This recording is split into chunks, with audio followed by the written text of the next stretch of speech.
Bonjour mes frères et sœurs, shalom à vous, que Dieu vous bénisse. On va aller sans tarder, on va aller rapidement. C'est la suite du titre que j'ai donné hier, la tentation de Jésus ordonnée par Dieu.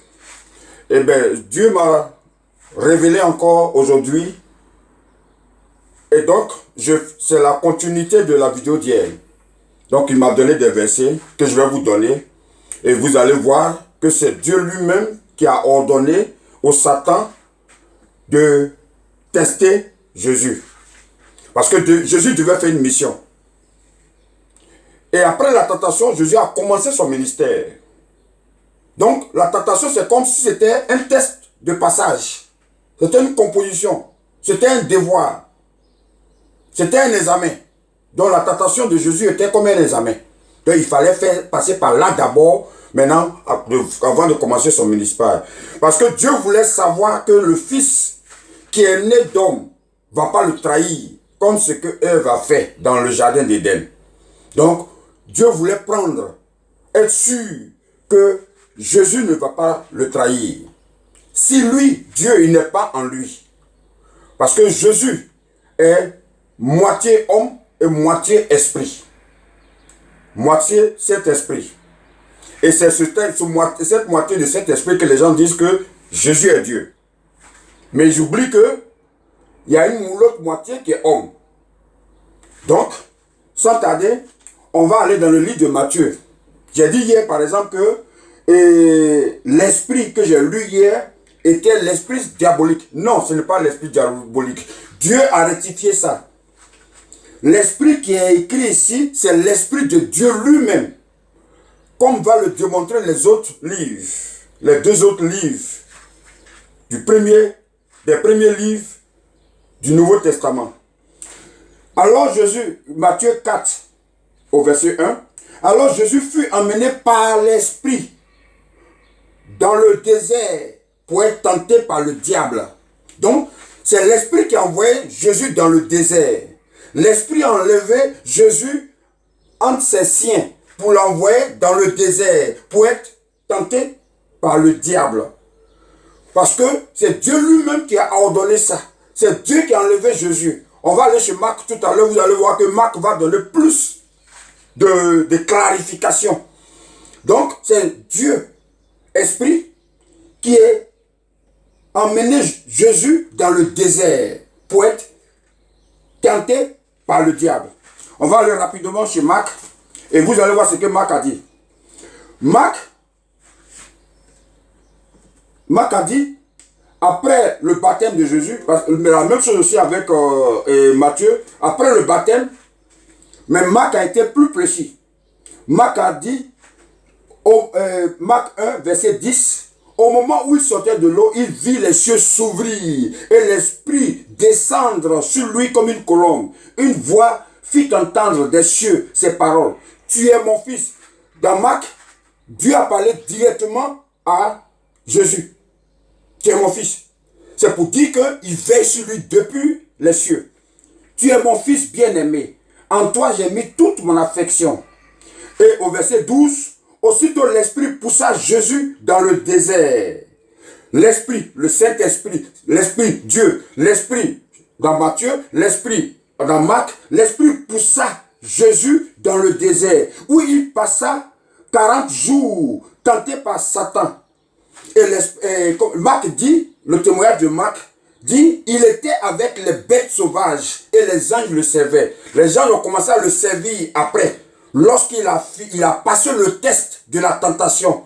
Parce que c'était un test que Dieu a assujetti Jésus de faire. C'est-à-dire, il a obligé Jésus de le faire. Il a enlevé parmi les siens pour l'envoyer dans le désert. Dans le désert, vous savez que le désert, il n'y a personne. Donc, il était seul là-bas. Donc, il n'y avait personne pour lui donner à manger, puisqu'il a une dimension humaine. Il devait manger, on devait s'occuper de lui, mais personne. Parce qu'il devait être tenté par le Satan.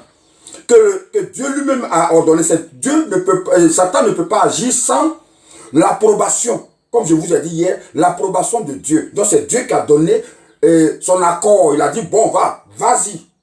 je vais d'abord le mettre dans une situation de faiblesse.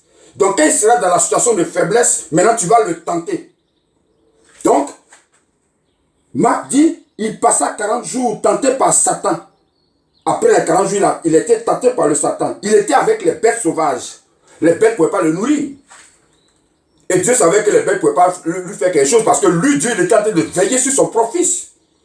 Maintenant, Luc aussi va donner son témoignage. Le témoignage de Luc. Le témoignage de Luc dit au chapitre 4, au verset 1. Jésus, rempli du Saint-Esprit, revint du Jardin où il fut conduit par l'Esprit dans le désert. Marc encore a dit la même chose que les autres, que Matthieu, que Marc, que Jésus fut emmené par l'Esprit, l'Esprit de Dieu. L'Esprit, c'est Dieu, l'Esprit dans le désert. Donc, c'est Dieu qui l'a emmené encore dans le désert pour l'assujettir à un jeûne forcé. Ce n'est pas lui. Il n'a pas décidé. C'est-à-dire que s'il était en ville, ses parents, il allait peut-être manger. Mais pour ne même pas qu'il mange, pour ne même pas qu'il ait une relation ou bien une intercation avec des gens, il a carrément enlevé parmi les gens et il l'a envoyé loin dans le désert.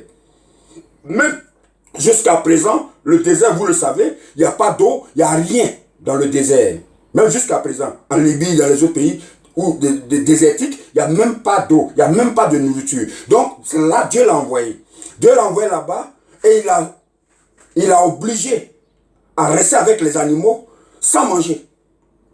Donc, quand il ne va pas manger, est-ce qu'il ne va pas tomber dans la tentation que le Satan va venir, comme on l'appelle, le tenter? Quand le Satan va lui dire, bon, fais ça, fais ça, fais ça, est-ce qu'il ne va pas tomber dedans? Donc Dieu voulait voir ça. Et dans Matthieu, quand Dieu a vu, Matthieu 11, quand Dieu a vu que Jésus a passé le test, alors le diable le laissa et voici des anges vinrent. Quand il a chassé Satan, malgré la faim, malgré il ne s'est pas lavé, malgré tout ce qui s'est passé avec lui dans le désert, malgré tout ça, il a chassé Satan. Et quand il a chassé Satan, au dernier verset 10, au Matthieu 4, au verset 10, Jésus lui dit, retire-toi Satan, car il est écrit, tu adoreras le Seigneur ton Dieu et tu le serviras lui seul. C'est là que Dieu était content maintenant de son fils. Et Dieu a envoyé les anges pour le servir maintenant. Et c'est après ça maintenant qu'il a commencé à prêcher. Il a commencé son ministère. Donc c'était comme si c'était un test avant de commencer son ministère. Il a grandi maintenant. Maintenant, il faut le tester pour voir, est-ce qu'il ne va pas trahir Dieu? Est-ce qu'il va faire ce que Dieu l'a envoyé de faire? Est-ce qu'il ne va pas faire ça? Est-ce qu'il ne va pas trahir? Comme Ève a trahi. Parce que quand Ève trahissait Dieu, le péché n'était pas encore dans le monde. Et comme sa créature l'a déjà trahi, il ne veut plus être trahi encore par quelqu'un. Même son propre fils. Il ne lui a pas fait confiance. C'est pourquoi il a exposé à la tentation. Et il a ordonné à Satan, c'est lui qui parle à Satan de faire. Sans l'approbation de Dieu, Satan ne peut rien faire. Donc c'est lui. Parce que l'esprit l'a envoyé dans le désert pour que Satan vienne le tenter. Donc c'est que Dieu était au courant que Satan allait venir tenter son fils. Donc voilà ça. Donc et après ça maintenant, a commencé son ministère. Donc voici les preuves que c'est Dieu qui a ordonné la tentation de Jésus par le Satan. Donc mes frères et sœurs, pasteurs surtout, prenez la peine de lire la Bible, qui est votre outil de travail. Votre outil de travail. Donc prenez la peine de lire, parce que ce que je vous ai donné vient de la Bible. Je n'ai pas enlevé ça ailleurs. Et la compréhension biblique qui est ici est logique, c'est-à-dire c'est direct. On n'a pas besoin de faire une interprétation spirituelle. Donc, prenez la peine de lire pour comprendre. Et soyez juste avec vous-même. Si vraiment vous êtes des oints de Dieu, ce que j'ai dit là vient aussi de Dieu. Donc, vous avez intérêt à écouter. Mais vous n'êtes pas obligé. Parce que ce n'est pas tous les pasteurs qui sont oints de Dieu. Il y a des faux pasteurs. Il y a des pasteurs qui sont là à cause de l'intérêt matériel, l'argent. Et il y a des pasteurs qui sont là pour faire le service de Dieu. Ceux-là, ils sont rares. Donc je vous en prie, mes frères et sœurs, pasteurs surtout, et fidèles après, prenez la peine de lire les 3 livres, les 3 premiers livres du Nouveau Testament que je viens de vous donner, et vous aurez plus, vous allez être plus sûr de ce que je viens de vous dire.